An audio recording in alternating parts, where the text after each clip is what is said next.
Have you ever felt the crushing weight of a moment where your dignity is stripped away, leaving you with nothing but the cold, hard reality of survival? Where the air is so thick with power, it feels like you're breathing underwater. You aren't the heroine of a fairy tale who can afford to walk away with her head held high. No, you are a girl facing a mountain of debt and a world that doesn't care if you drown. In that room, there was money scattered on the floor, crisp, silent, and mocking. I didn't turn away, I knelt. I reached out with fingers that wouldn't stop shaking, picking up every single note, feeling the eyes of the elite burning holes into my back. But when I tried to hand it back to end the humiliation and just disappear, a shadow fell over me. That shadow belonged to Theo Reed. He didn't look at me with pity, and he didn't look at me with disgust. He leaned in, his voice a low, gravelly hum that seemed to vibrate in the very marrow of my bones. And he said those words that would change the trajectory of my life forever. From that second, the world stopped being about right and wrong. It became about him. This isn't just a story about a rich man and a poor girl. It's a psychological chess match where the board is made of gold and the pieces are human hearts. Theo Reed is the kind of man who doesn't just enter a room. He owns the oxygen in it. He is calculated, cold, and notoriously heartless. They say he was built for business, not for feeling. And yet, there I was, a girl who had just humiliated herself for a handful of cash, suddenly find myself pulled into his orbit. Think about the sheer terror of being handled by a man who has never lost a battle. He didn't just help me. He colonized my life. He replaced my cheap clothes with silk that felt like ice against my skin.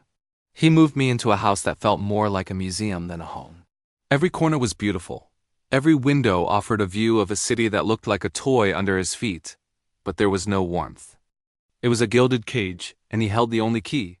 He watched me constantly, not with the eyes of a lover, but with the intensity of a scientist observing a specimen. He wanted to see when I would break, when the girl who picked up the money would finally beg for something more than just survival. He tried to buy my smiles, but I gave him my silence. I remember asking him once, in the middle of a thunderstorm that made the glass walls of his penthouse tremble, why he was doing this. Why me?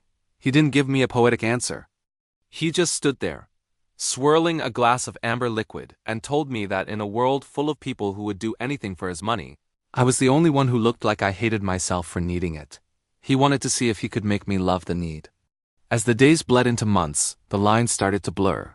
You see, the most dangerous thing about a man like Theo isn't his money or his power. It's those rare, fleeting moments where the mask slips. One evening, I found him in his library, surrounded by shadows. I saw a boy who had been taught that love was a transaction and that vulnerability was a death sentence. In that moment, I realized we weren't so different. We were both survivors, just using different weapons. The world Theo inhabits is a shark tank.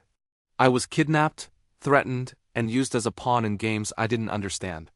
He didn't call the police. He didn't negotiate. He tore through the city like a force of nature, destroying anyone who had dared to touch what he considered his. It wasn't out of love, at least that's what he told himself. It was about the fact that if I was going to be destroyed, he was the only one allowed to do it. The climax of our story came when I realized that the shaking in my hands had finally stopped. I wasn't that trembling girl on the floor anymore. I had learned his language. I had learned how to walk through fire without getting burned. I stood before him, not as a debtor or a stray he had picked up, but as an equal. I told him that I was leaving, that the debt was paid, and that he no longer had anything to deal with. The look in his eyes wasn't anger. It was sheer, unadulterated panic. For the first time in his life, Theo Reed couldn't buy what he wanted. It's about the power dynamics that shift when you least expect it. It's about a girl who thought she was weak because she needed money. And it's about a man who thought he was a king, only to realize he was a beggar when it came to genuine human connection.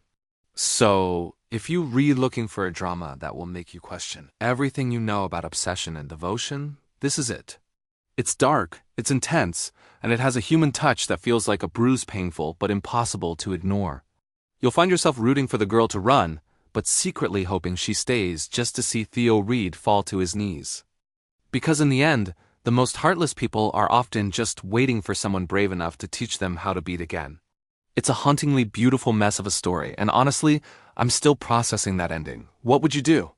Would you take the money and run, or would you stay and try to tame the man who thinks he owns the world? Let's talk about it. because this is one story that stays with you long after the screen goes black.